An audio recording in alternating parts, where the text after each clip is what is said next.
مظہر عباس صاحب، آپ کی اس کے اوپر کیا رائے اور تجزیہ؟ دیکھیے، پہلی مرتبہ یہ ہوا ہے پچھلے 53 سالوں میں کہ جو 16 دسمبر 1971 ہے جی، وہ وداؤٹ شیخ مجیب الرحمان اور وداؤٹ عوامی لیگ ہوا. اور ظاہر ہے شیخ مجیب کا تو مرڈر ہو گیا تھا، لیکن عوامی لیگ بھی فگر آؤٹ نہیں کری. جو بنگلہ دیش کی پولیٹکس ہے اور جو اس وقت الیکشنز ہیں، اس میں ایک جو ٹرینڈ، کیونکہ میں تھوڑا سا اس کو فالو کر رہا ہوں، ایک ٹرینڈ جو ہے وہ رائٹ ونگ ٹینڈنسیز کا اضافہ ہے.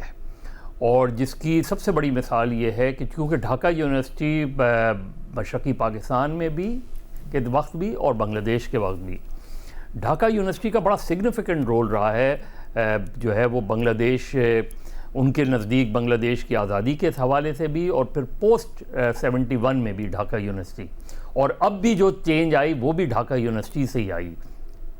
تو اس لیے پہلی مرتبہ یہ ہوا ہے کہ پچھلے 75 سالوں میں ڈھاکہ یونیورسٹی میں اسلامسٹ جو ہے، جو اسٹوڈنٹ گروپ ہے، وہ جیتا اس میں، اور یہ اس سے پہلے کبھی بھی دیکھنے میں نہیں آیا. اسی طرح جو وہاں ایک سرویز ہو رہے ہیں، اس میں بھی جماعت اسلامی کی پوزیشن ماضی کے مقابلے میں بڑی امپروو نظر آتی ہے. اچھا، تیسری بات یہ کہ جو شیخ حسینہ کا جو دور رہا، اس میں انہوں نے صرف جو ہے وہ جماعت اسلامی کو ٹارگٹ نہیں کیا، صرف ان کے لیڈروں کو ہی پھانسی نہیں چڑھایا. انہوں نے خالدہ ضیاء کے جو ورکرز تھے، خالدہ ضیاء کی جو پارٹی تھی، اس کو بھی اسی طریقے سے سپریسڈ کیا بہت زیادہ. تو جو شیخ حسینہ واجد کا ایک کیریکٹر ابھر کر آیا، وہ ایک ڈکٹیٹر کا ہے.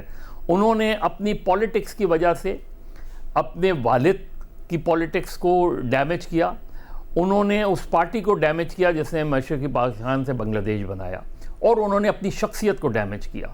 تو وہ جو ساری چیزیں تھیں وہ ملٹیپلائی ہوتی گئیں.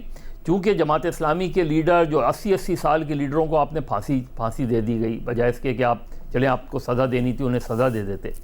اس سے جو ریاکشن ڈیولپ ہوتا رہا، اس نے ظاہر ہے ایک تو رائٹ ونگ پارٹیز کو، جماعت اسلامی کو وہاں فائدہ، سیاسی طور پہ فائدہ پہنچایا. پھر انہوں نے جب خالدہ ضیاء کی پارٹی کو بھی ٹارگٹ کرنا شروع کر دیا، اور دیگر جو انڈیپینڈنٹ اسٹوڈنٹس تھے اور پولیٹیکل ایکٹیوسٹ تھے ان کو بھی ٹارگٹ، تو ایسا لگا کہ وہ ون پارٹی رول کی طرف جا رہی ہیں. اور انہوں نے ہر کسی کو، ہر اپنے اوپوننٹ کو، انکلوڈنگ میڈیا، انہوں نے سب کو ٹارگٹ کیا.